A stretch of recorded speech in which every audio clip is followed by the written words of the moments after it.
പെരിങ്ങോട്ടുകര ദേവസ്ഥാനം തന്ത്രി ഉണ്ണി ദാമോദരനും മരുമകൻ ടി.എ. അരുണിനുമെതിരെ വ്യാജപീഡന പരാതി നൽകി കേസിൽ കുടുക്കാൻ ശ്രമിച്ച സംഭവത്തിൽ പ്രതികൾക്കെതിരെ ബംഗളൂരു പോലീസ് കോടതിയിൽ അന്തിമ കുറ്റപത്രം സമർപ്പിച്ചു.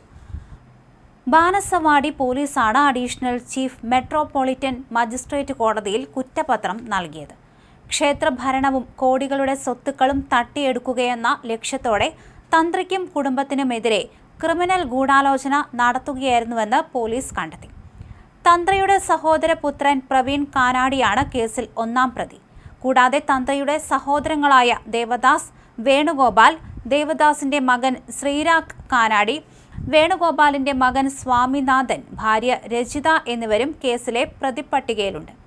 വ്യാജ തെളിവുകൾ ഉണ്ടാക്കാൻ സഹായിച്ച മസാജ് പാർലർ ജീവനക്കാരി രത്ന, സഹായ് ബീന, മോണിക്ക, മുഹമ്മദ് ആലം, PS ശരത് മേനോൻ, സജിത്, മഹേഷ് ഷെട്ടി എന്നിവരുൾപ്പെടെ ആകെ 13 പേരാണ് കുറ്റപത്രത്തിൽ ഉൾപ്പെട്ടിട്ടുള്ളത്. പ്രതികൾക്കെതിരെ ഭാരതീയ ന്യായ സംഹിതയിലെ കടുത്ത വകുപ്പുകളാണ് ചുമത്തിയിരിക്കുന്നത്. ക്രിമിനൽ ഗൂഢാലോചന, വ്യാജ തെളിവുകൾ ഉണ്ടാക്കൽ, തെളിവ് നശിപ്പിക്കൽ, വഞ്ചന, ഭീഷണിപ്പെടുത്തി സ്വത്ത് തട്ടിയെടുക്കൽ, അപകീർത്തിപ്പെടുത്തൽ, കുറ്റം ചെയ്യാൻ പ്രേരിപ്പിക്കൽ തുടങ്ങിയ ഗുരുതര കുറ്റങ്ങൾ അന്വേഷണ സംഘം പ്രതികൾക്കെതിരെ ചുമത്തിയിട്ടുണ്ട്. ഗൂഢാലോചനയുടെ ഭാഗമായി പ്രതികൾക്കിടയിൽ വലിയ തുകയുടെ പണമിടപാടുകൾ നടന്നതായി പോലീസ് വ്യക്തമാക്കി. 2 കോടിയോളം രൂപ കൈമാറ്റം ചെയ്തതിന്റെ ബാങ്ക് രേഖകളും നിർണായക ഫോൺ സംഭാഷണങ്ങളും അന്വേഷണ സംഘം ശേഖരിച്ചു. ഇതിനു പുറമെ പ്രതികൾ ഒത്തുകൂടി ഗൂഢാലോചന നടത്തുന്നതിന്റെ വ്യക്തമായ CCTV ദൃശ്യങ്ങളും പോലീസിന് കിട്ടിയിട്ടുണ്ട്. മസാജ് പാർലറിൽ ജോലി ചെയ്തിരുന്ന രത്ന എന്ന സ്ത്രീയെ പൂജയ്ക്കെന്ന വ്യാജേനെ ക്ഷേത്രത്തിലെത്തിച്ചാണ് പ്രതികൾ വ്യാജപീഡന ആരോപണത്തിന് തെളിവുകൾ ചമച്ചതെന്ന് കുറ്റപത്രത്തിൽ വിശദീകരിക്കുന്നു. ഈ വ്യാജ പരാതിയുടെ അടിസ്ഥാനത്തിൽ 2025 മെയ് 29-ന് ബംഗളൂരു പോലീസ് തന്ത്രിയുടെ മരുമകൻ അരുണിനെ അറസ്റ്റ് ചെയ്തിരുന്നു.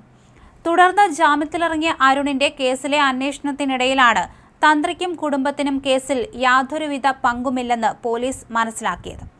അന്വേഷണത്തിൽ തന്ത്രി ഉണ്ണി ദാമോദരന്റെ നിരപരാധിത്വം ബോധ്യപ്പെട്ട പോലീസ് അദ്ദേഹത്തിന് കോടതിയിൽ ക്ലീൻ ചീറ്റ് നൽകി.